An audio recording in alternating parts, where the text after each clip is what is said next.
Salut à tous, nous allons poursuivre notre formation pratique dans l'introduction au développement web. Après avoir parlé des différents types de développeurs, nous allons cette fois-ci parler de notre environnement de développement. C'est-à-dire l'environnement de développement, c'est les différents outils que nous allons utiliser dans la pratique pour pouvoir mettre en place ou du moins éditer nos différents codes. Donc dans cette partie, il s'agira bien sûr de mettre en place et de définir tous les outils indispensables au développement web. Les premiers outils ici que nous allons énoncer sont les navigateurs. Un navigateur, c'est un logiciel qui permet de visualiser sur un écran le rendu d'une page Internet. Il existe plusieurs types de navigateurs Internet, dont les plus connus sont celui qui vient de s'afficher, qui est Internet Explorer. Il y a beaucoup de versions, Firefox, Opera, Safari et Google Chrome ici. Il y en a encore d'autres, mais nous allons nous limiter à ceux-là. Donc ce sont ces logiciels-là qui vont nous permettre de visualiser sur un écran le rendu d'une page web, ce que l'on retrouve dans tous les navigateurs web. Il y a la barre d'adresse. Pour cela, nous allons afficher cette image. Si elle n'est pas aussi claire, nous allons le résumer après.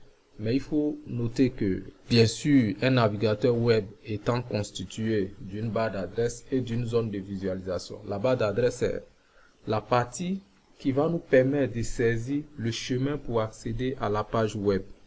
On dit que l'on saisit l'URL. C'est le terme que les informaticiens et les développeurs, ceux qui sont du domaine, utilisent.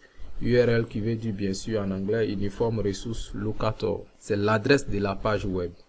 Si cette page web se trouve sur notre ordinateur, c'est-à-dire l'ordinateur personnel ou le serveur local, en général quand on va commencer à faire la pratique, on va travailler sur un serveur local, c'est-à-dire on va utiliser la machine comme un serveur web local. Et il y a une manière de le faire. À la fin de cette vidéo, nous allons vous montrer comment le faire.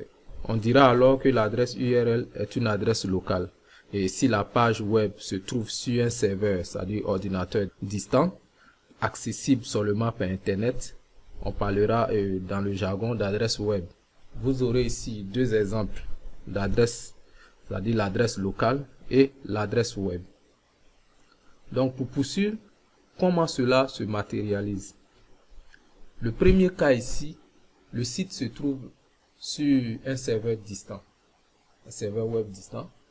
Donc on a l'URL distant, c'est-à-dire l'adresse distant qui sera saisie ici dans la barre d'adresse du navigateur et qui va permettre d'accéder au site qui est déjà en ligne, disons hébergé sur un serveur distant. Et lorsqu'on est en local, on a l'URL local qui sera saisi dans le navigateur, automatiquement le site sera affiché.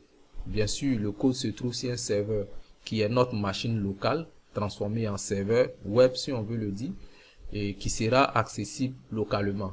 Et en fonction des deux adresses URL que nous allons afficher dans la vidéo, vous allez comprendre un peu la différence et vous allez vous-même voir un peu comment cela se passe dans la pratique qui va suivre. La zone de visualisation du navigateur permet de faire afficher le rendu de la page web.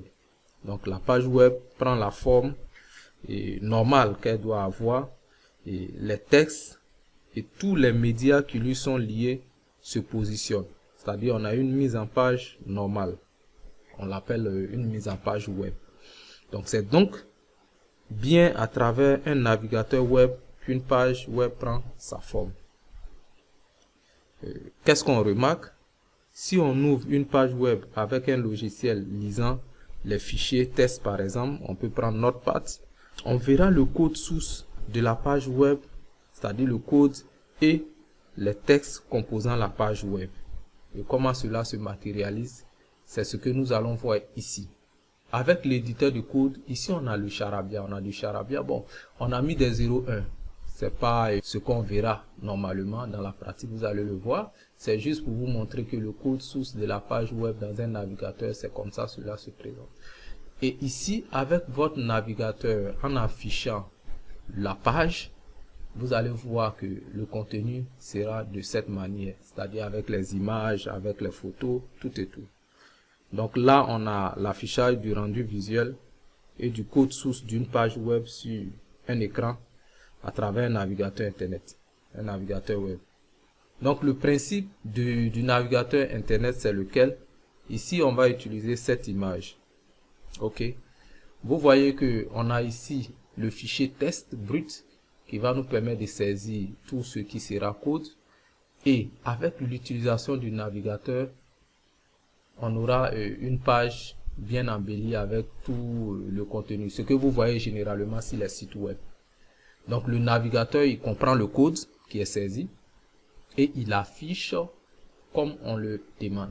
Donc du coup, le code que vous allez saisir sera interprété et à travers du navigateur qui comprend ce code-là, il va l'afficher comme vous le désirez. On va bientôt parler de l'éditeur de code. Et comment l'éditeur de code fonctionne?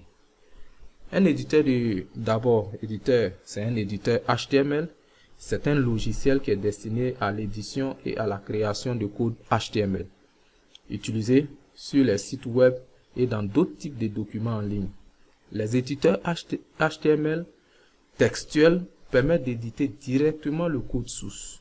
Donc vous allez voir que c'est cet éditeur-là que nous allons utiliser tout au long de notre cours pratique. Et comment ça marche? Un éditeur HTML est avant tout un simple programme informatique qui travaille à partir de tests. Un programmeur expérimenté peut également avoir recours à un simple éditeur de tests pour écrire un code HTML. Donc les éditeurs HTML se différencient cependant des simples éditeurs de tests par le fait qu'ils sont par exemple intégrés à un environnement de développement ou qu'ils offrent de nombreuses fonctionnalités complémentaires. À savoir quoi? La détection automatique des balises. Les balises, nous allons voir ensemble c'est quoi par la suite. Et les conseils concernant les fautes de syntaxe, c'est-à-dire des éditeurs spécifiques permettent de faire cela.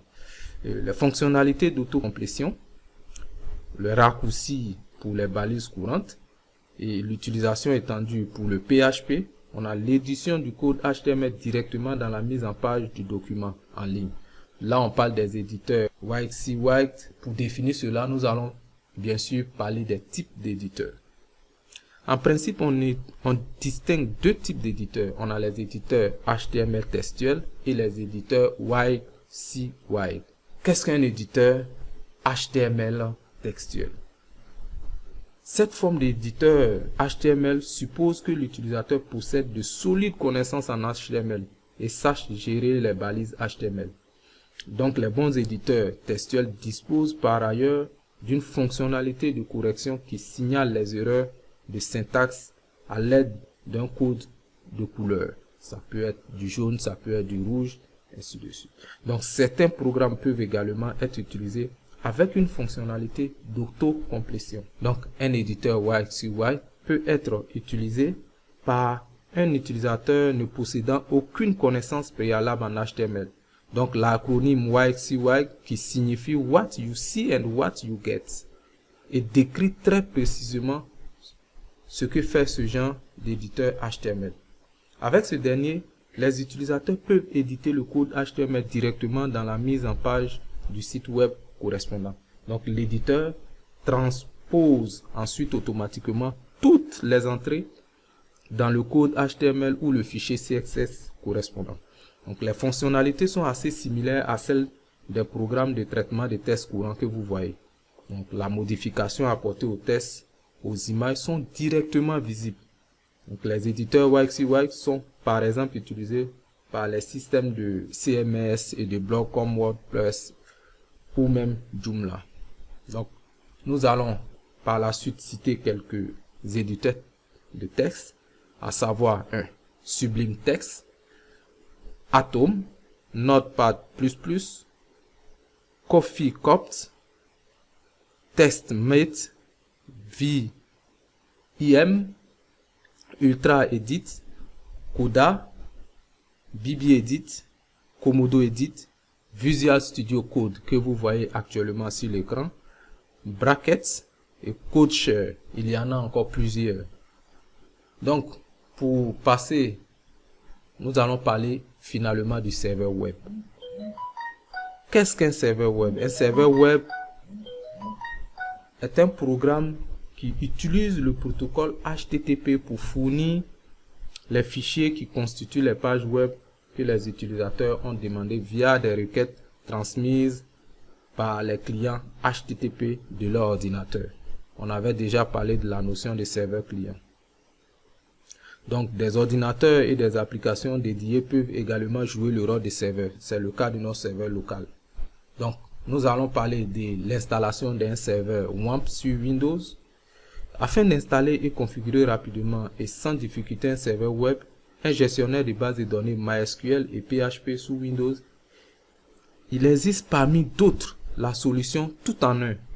Ici, nous allons parler de WAMP, qui veut dire Windows Apache MySQL PHP. C'est l'acronyme, c'est la signification. Et ici, vous allez voir, voici WAMP Server.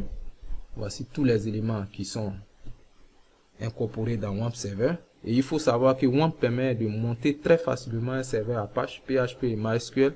Mais si l'on veut pouvoir utiliser ce serveur depuis une machine distante, il faut modifier manuellement quelques fichiers de configuration.